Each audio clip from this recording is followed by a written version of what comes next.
Thank you, Mom, Dad. Salamat po dahil dumating kayo. Mahinang wika ko. Ang presensya nila Mommy at Daddy ay malaking bagay sa akin ngayon. Ngayon ko din lubos na napatunayan na hindi din pala nila ako kayang tiisin. What is his name again? Tanong ni Daddy sa akin. Pigil ko naman ang sarili kong mapangiti. Wala naman akong ibang hangad noon pa para sa anak kong si Jason, kundi sana ay kilalanin din itong apo nila Mommy at Daddy. Jason. Jason de la Fuente, seryosong sagot ko. Tumango naman si Daddy at naglakad palapit sa akin. Palalagpasin namin ang kasalanan na nagawa mo pero sana, tuparin mo ang sinabi mo sa mommy mo na ayusin mo na ang pamilya mo, DJ. Seryoso nitong wika ni Daddy. Pigil ko ang sarili kong maluha sabay tango. Yes, Dad. Promise, gagawa ako ng paraan para maging maayos ulit ang binuo kong pamilya. Gagawa ako ng paraan para muling magtiwala sa akin ang asawa ko. Seryosong sagot ko dito. Tumango naman ito. Tinapik ako sa balikat at pagkatapos noon, naglakad na ito palapit sa anak kong si Jason. Akmang lalapit din sana ako sa anak kong payapang natutulog nang matigilan ako nang marinig ko ang pagtunog ng aking cellphone. Hindi ko pa nga maiwasan na magtaka nang mapansin ko na ang tawag ay galing sa isa manager sa isa sa mga branch na restaurant na pag-aari ko. Dali-dali ko naman iyong sinagot sa pag-aakala na isang simpleng problema lang kaya lang nang sabihin nito sa akin na nasa nasabing restaurant daw si Jolene at nang gugulo, lalong nadagdagan ang inis na. Nararamdaman ko sa babaeng iyon. Wala na ba talagang gagawing mabuti ang Jolene na yun? Ito na ba yung isa sa mga karma ko sa pagpatol sa babaeng iyon? Sir, ayaw niya pong papigil. Nagwawala po siya. Sinasabi niya po sa iba pang mga crew na siya daw po ang common legal wife nyo at ayaw niya pong pumila dahil gutom na daw po sila. Pagsusumbong sa akin ng general manager ng nasabing branch ng restaurant. Huwag niyo siyang papasukin. Hayaan mo siyang pumila. Darating ako at magtotoos kami ng babaeng yan. Seryosong sagot ko. Mula sa background habang nag-uusap kami, naririnig ko ang matinis na boses ni Jolene. Nakikipag-away ito sa mga staff ng restaurant. Sir, nagwawala po siya eh. Hindi po namin siya makontrol. Sagot naman sa akin ni General Manager, Yale. Ano ba ang SE natin dyan kung sakaling may makulit na customer? Yamot ko ng tanong dito. Paano ba naman kasi nairita na din ako sa manager na ito? Hindi kayang i-handle ang napakasimpleng bagay. Tatatawag po ng security at hayaan silang mag-handle sa problema. Sagot nito sa akin. Kaya lang po, si Miss Jolene po ito sir eh. Baba ka. Tumpak. Ano pa ang hinihintay mo? Tumawag ka na ng security ngayon din at ipadampot ang babaeng yan, galit kong wika habang nakakuyom ang kamao ko. Napansin kong natigilan naman ang kausap ko. Nagulat marahil sa naging desisyon ko din. Tumawag ka na ngayon din ng security or police or whatever. Paalisin niyo ang babaeng iyan ora mismo. Hindi maganda sa imahe sa negosyo ko na may isang taong nagwawala dyan sa harapan ng restaurant ko. Muli kong bigkas. Pagkatapos sabihin ang katagang iyon, mabilis ko nang tinapos ang pakikipag-usap. Problema? Ayos lang. Kami na muna ang bahala ng daddy mo dito. Ayusin mo muna iyan kung ano man iyan, ani ni Mommy. Narinig marahil nito ang diskusyon ng manager ng Elena's Buffet International Cuisine kaya ganoon. I am sorry, Dad, Mom.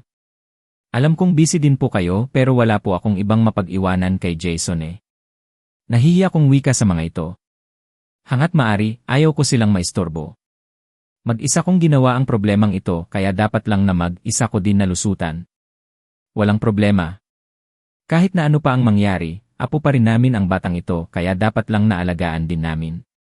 Sige na, okay lang. Kung gusto mo talagang bumawi, isa lang ang nais namin ng daddy mo ngayon.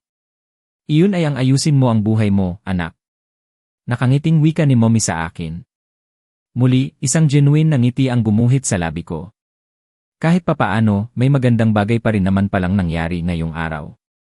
Iyon ay ang maramdaman ang suporta ng sarili kong mga magulang na mahigit 2 taon ko din na hindi ko naramdaman. Thank you, Dad, Mom. Opo, pag ako, ayusin ko po ang mga dapat ayusin. Puno ng sensiridad na sagot ko at magaan ang hakbang na naglakad ako palabas ng private room ng anak ko. Pupunta muna ako ng restaurant. Magtotoos muna kaming dalawa ni Jolene, wala nang ibang ginawa kundi ang bigyan ako ng problema. Approaching pa lang ako sa isa sa mga branch na pag-aari kong restaurant nang matanaw ko si Jolene.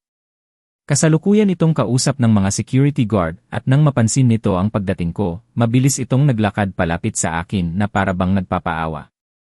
DJ, tingnan mo ang ginawa nila. Binastos nila ako.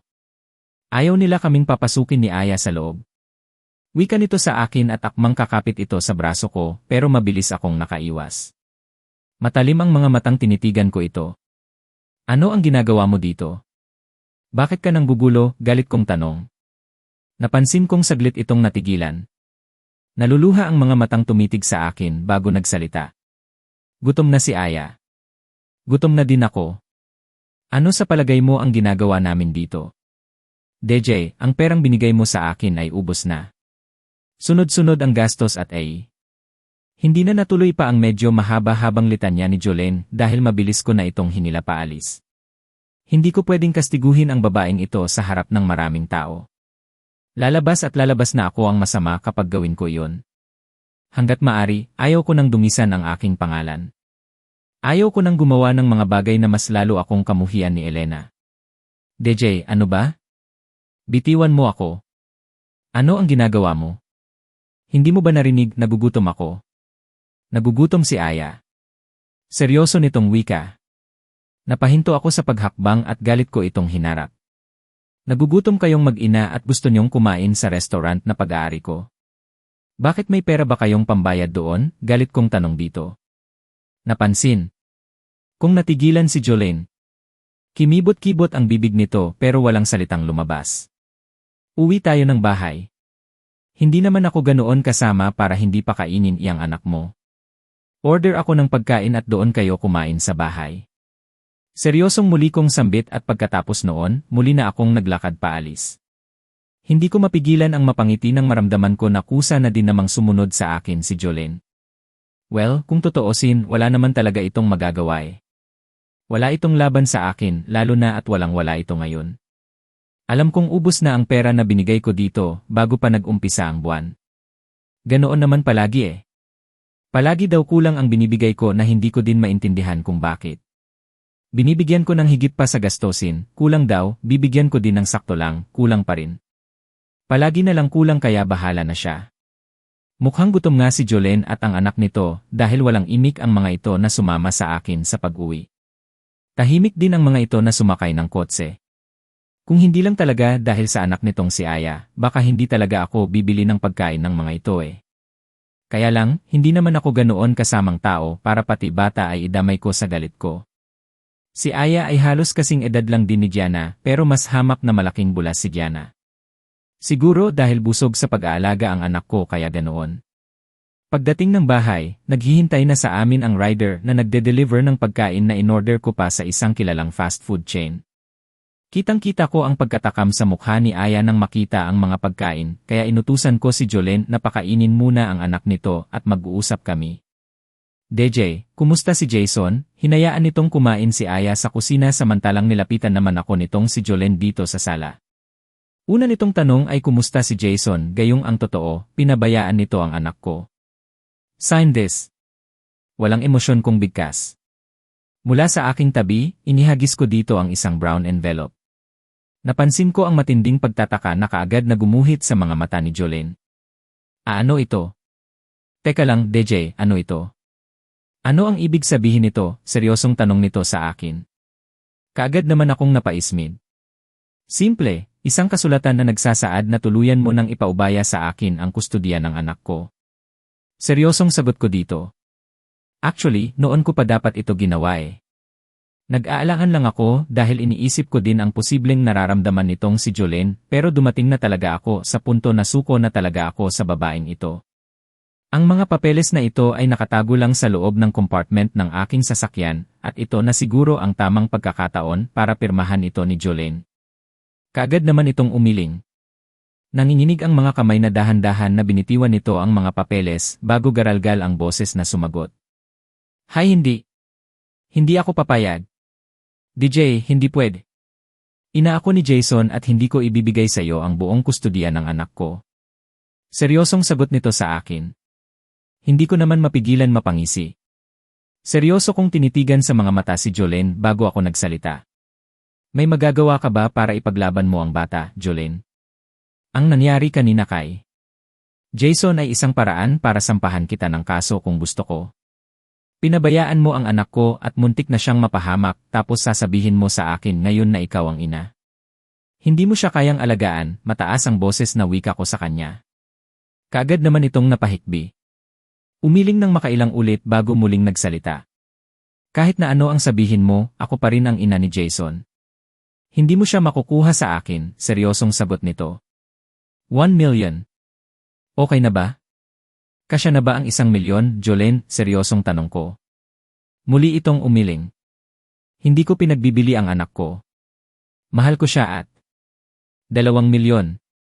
Take it or kailangan, kung maghain ng kaso sa husgado para makuha ko ang kustudiya ni Jason.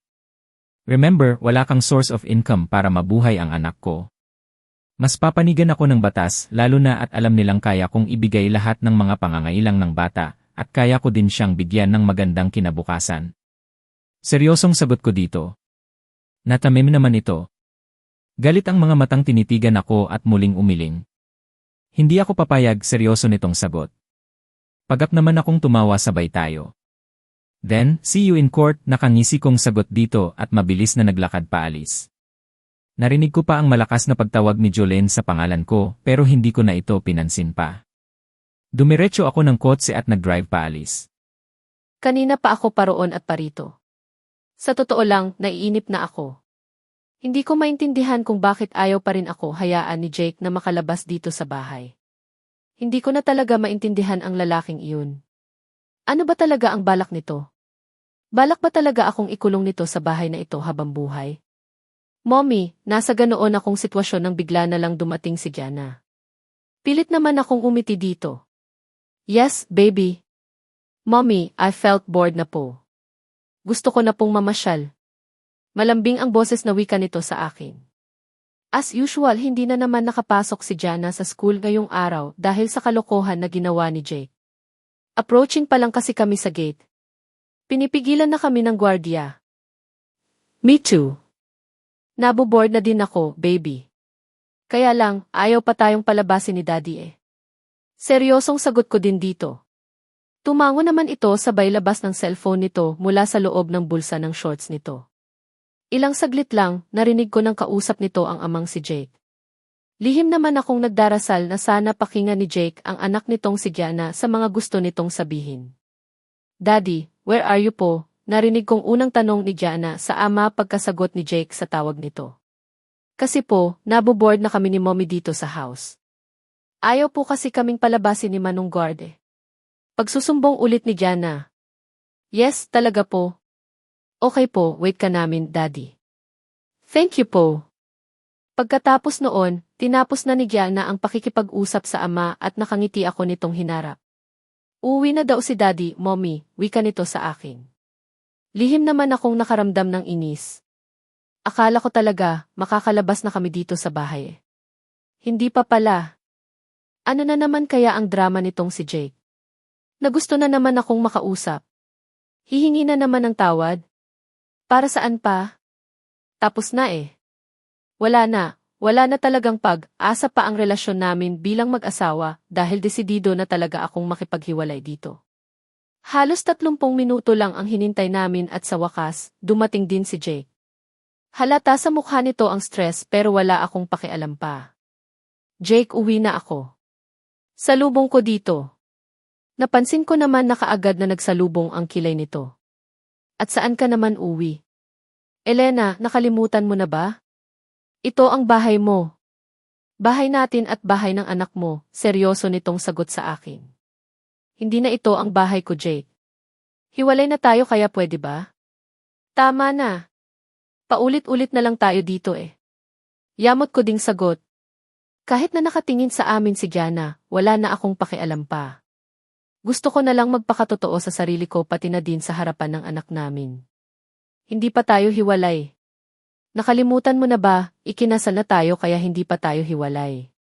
Sa mata ng batas at mata ng Diyos, mag-asawa pa rin tayo. Jeet ni Jake. Hindi. Hindi na tayo mag-asawa, Jake. Lawalay na tayo. Simula na niloko mo ako, hiwalay na tayo. Jeet ko dito. Napansin ko ang galit na kaagad na gumuhit sa mga mata nito. Tinitigan ako sa mga mata kaya naman nakipagtitigan na din ako dito. Wala na tayong pag-asa, Jake, kaya tama na. Hayaan mo na ako. Noong nang babae ka, hinayaan kita, di ba? Hindi ka nakarinig ng kahit na anong salita mula sa akin. Lihim kong tinangap ang kabiguan ko kaya sana ganoon ka din, muli kong sambit. Pagkatapos sabihin ang katagang iyon, muli akong napaupo sa garden chair. Samantalang ilang saglit din na hindi nakaimik si Jake. Titig na titig lang ito sa akin na para bang nahulog na ito sa malalim na pag-iisip. Okay, sige, hahayaan kitang makaalis sa bahay na ito ngayong araw. Pero hindi ibig sabihin noon na malaya ka na, Elena. Na malaya na tayo sa isa't isa. Palagi mong tandaan na asawa pa rin kita. Asawa mo pa rin ako at sana dumating ang oras na mapatawad mo na ako. Seryoso nitong wika. Hindi na ako nagsalita pa bagkus napatingin na naman ako kay Gianna na noon ay kitang-kita ko na ang lungkot sa mga mata nito habang palipat-lipat ang tingin ito sa pagitan naming dalawa ni Jake. Ang kotse mo kasalukuyan pang ginagawa. Alam kong ayaw mo akong makasama kaya naman ang driver ko na lang ang bahalang maghatid sa iyo sa bahay na tinutuluyan mo ngayon. Ese bahay kung saan ka ngayon umuuwi. Muli nitong wika. Pagkatapos sabihin ang katagang iyon, laglag ang balikat na naglakad ito papasok ng bahay. Naiwan namang naguguluhan ako. Hindi ko maintindihan ang sarili ko pero bakit ako nakakaramdam ng bigat ng kalooban ngayon? Nasasaktan akong nakikitang nahihirapan din si Jake. Para kasing sa aura ngayon ni Jake, kay dami nitong daladalang bigat sa puso eh. Galing ito kay Jolene pero para bang may problema ito. Baka naman nag-away sila ng babaeng iyon. Maaring iyon ang dahilan. Baby, okay ka lang ba? Sakay ng kotse ni Jake na minamaneho ng driver nito. Pauwi na kami ni Gianna sa penthouse ng kapatid kong si Janu kung saan kami nakatira. Habang nasa biyahe kami, hindi nakaligtas sa paningin ko ang lungkot na nakaguhit sa mga mata ni Gianna. Alam kong may mali. Alam kong malungkot ang anak ko dulot ng pagtatalo namin ni Jake kanina. Mommy, hindi na po ba kayo talaga pwede ni Daddy? Talaga po bang maghihiwalay na po kayo? Tanong ni Gianna sa akin. Natigilan naman ako. Hindi ko kasi inaasahan ang tanong na ito ni Gianna sa akin eh. And miss Daddy na po kasi eh. Gusto ko din po sa house natin. Saka, wish ko po na sana bumalik na tayo sa dati. Iyong magkakasama po tayo nila Daddy na namamasyal. Iyong pinagsa-shopping po tayo ni Daddy at kumakain po tayo sa mga paborito nating restaurant. Muli nitong wika sa akin. Bigla naman akong nakaramdam ng bigat ng kalooban sa narinig ko mula kay Gianna. God, gaano ba kaapektado ang emosyon ng anak ko dulot sa paghihiwalay naming dalawa ni Jake? Lumalaki na si Gianna at ayaw ko talaga sanang maapektuhan ang emosyon nito dulot ng paghihiwalay namin ni Jake. Anak, hindi naman siguro lingid sa iyo ang sitwasyon namin ng daddy mo, di ba? Hiwalay na kami at may iba na ang daddy mo. Seryosong sagot ko. Napansin kong alanganin naman itong tumango. Hindi na nagsalita pa at tumitig ang malungkot nitong mga mata sa labas ng bintana ng sasakyan. Ramdam ko ang bigat ng kalooban ni Gianna sa pagkakataon na ito kaya naman mas lalo ding bumigat ang nararamdaman ng puso ko ngayon. Heist, ano ba ito? Bakit ba kay hirap magdesisyon ng para sa sarili? Maayos naman kaming nakarating ng penthouse. Pagdating namin, nadatnan namin si Janu na noon ay papasok na naman yata sa hospital. Nakangiting kaagad na nilapitan ito ni Gianna. Hello po, Uncle.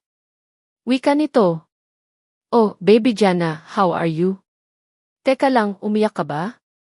Bakit mapula ang ayes ng pamangkin ko? Nakangiting wika naman ni Janu. Hindi naman ako makapaniwalang napatingin kay Gianna at tama si Janu. Kitang-kita ang pamumula ng mga mata ni Gianna na halatang galing ito sa pag-iyak. Wala po ito, Uncle. Ayos lang po ako. Pilit ang ngiting wika ni Gianna pero nang mapasulyap ito sa akin, kitang-kita ko ang matinding guilt sa mga mata nito. Okay, papasok na si Uncle sa work ha. Teka lang pala, ano ang gusto ni Baby Gianna na pasalubong mamaya? Nakangiting muling tanong ni Janu. Kimi naman nang umiti si Gianna bago sumagot. Cake po. Cheesecake. Bigkas nito. Natawa naman si Janu. Pinisil muna ang pisngi ni Gianna at ako naman ang hinarap. Paano ba iyan, sis? Pasok muna ako sa hospital. Maraming mga nakalinya ng mga pasyente. Kung may kailangan ka, huwag kang mag-atubili na tawagan ako ha, nakangiting wika nito. Alanganin naman akong tumango. Okay, Janu. Salamat. Sagot ko dito. Ngiti ang naging tugon ni Janu at mabilis na itong naglakad palabas ng unit. Samantalang muli kong hinarap si Gianna. Sinabi ko dito na pumasok na muna ng kwarto at magfinga habang maghahada ako ng makakain namin. Tumango naman. Ito at mabilis nang naglakad papasok ng kwarto. Naiiling na nasundan ko na lang ito ng tingin. Ramdam ko ang lungkot ng anak ko pero wala na akong magagawa pa. Siguro, masasanay din naman si Gianna na hiwalay kami ng ama niya. Nagluto ako ng lunch namin. Beef broccoli ang niluko kaya mabilis lang. Nang maiset ko na ng maayos ang table, saka ko na pinuntahan si Gianna sa kwarto para iayain na kumain pero ganoon na lang ang pagkagulat ko nang nadatnan ko itong umiiyak. Parang biglang kinurot ang puso ko. Nakatitig si Gianna sa cellphone nito habang makikita ang larawan naming tatlo ni Jake, ako at si Gianna. Larawan kami ng isang masayang pamilya sa picture na iyon, kaya hindi ko mapigilan ang makaramdam ng paninikip ng bundok. Confirm, hindi pa nga kayang tanggapin ni Gianna na hiwalay na kami ng ama nito. Baby, Willoughby, are you crying? Nag-aalalang tanong ko kay Gianna. Binitiwan nito ang hawak na cellphone, bumaba ng kama at lumapit sa akin saka ako nito mahigpit na niyakap. Mommy, I am sorry po. I am sorry. Umiiyak nitong wika. Hindi ko man alam kung ano ang nangyari, ang nagawa ko na lang ay hagurin ito sa likod nito para tumahan na sa pag-iyak. Willoughby, may problema ba? Teka lang, bakit ka ba nagsusorry? Ethan, nagtataka kong tanong dito. Tumingala naman ito sa akin at parang pinipiga ang puso ko sa lungkot nang mapansin ko ang malungkot nitong mga mata. Mommy, I really miss Daddy na po kasi. I love you, but I love Daddy. More than 2 years na po na hindi ko siya nakakasama. Lumuluha nitong sambit. Wala sa sariling napabitaw ako mula sa pagkakayakap dito. Hindi ko alam kung kaya ko bang pagbigyan ang nais nitong si Gianna. Baby, wala na kami ng daddy mo. Hiwalay na kami. Hindi na kami pwede. Mahina pero may diin sa boses na sagot ko dito. Muli, impit na napahikbi si Gianna. I know po and I am sorry, Mommy. But Daddy said na nagsisisi na siya. Na pwede naman na tayong tumira sa bahay eh. Umiiyak nitong sagot sa akin. Lily, ayaw mo ba dito sa penthouse ng Uncle Janu mo? Gusto mo na bang bumalik kay Daddy? Ayaw mo na ba akong makasama, anak? Nag-aalala kong tanong dito. No. No. I want you to, Mommy. I love you at gusto ko pong palagi kang kasama. Umiiyak nitong wika sa akin. So, kung gusto mo akong kasama, stop. Crying na. Me and your dad is hiwalay na. Wala nang pag-asa ang relasyon namin. Seryosong wika ko. Alam kong masakit kay Gianna ang mga salitang binitiwan ko. Para kasing binibigyan ko na ng kawalang pag-asa ang anak ko eh. Para kasing sinasabi ko dito na maghihiwalay na talaga kami ng ama nito sa ayaw at gusto nito. Opo, understand. I understand, Mommy. Umiiyak na bigkas ni Gianna. Naiintindihan mo. Gianna, malaki ka na. Soon, magdadalaga ka na. Alam kong masakit sa iyo ang paghihiwalay namin ng daddy mo, pero kailangan mong tanggapin iyon. Mahal ka ng daddy mo, mahal kita. Ang nagbago lang ay hiwalay na kami ng tirahan ng daddy mo, but, kung gusto mo namang makita ang daddy mo, pwede naman. Anytime, kung gusto mo, pwede mo siyang dalawin at pwede ka din naman niyang dalawin eh. Seryosong muli kong wika. Tumango naman ito. Pinunasan ang luha sa mga mata habang hindi ito makatingin sa akin. Yes, Mommy. Yes po and I am sorry po. Naluluha nitong sambit. Nakangiti ko naman itong nilapitan. Hinawakan sa magkabila ang balikat bago ako nagsalita. That's in why girl. Gianna, always remember that I love you. Hiwalay man kami ng daddy mo, you're really only one little girl at kahit na ano mangyari, mahal na mahal kita. Nakangiting wika ko dito. I love you too, mommy. Mahina pero may kasamang paghikbi ng bigkas naman ito sa akin. Hindi ko mapigilan ang muling mapangiti kasabay ng mahigpit na pagyakap ko dito. Then, stop crying na. Ready na ang foods natin.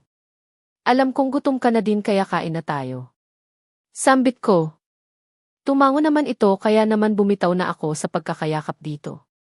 Fix yourself. Hihintayin kita sa labas para makakain na, nakangiti kong wika at nagmamadali na akong lumabas ng silid. Mabigat ang kalooban na muli akong bumalik sa kusina.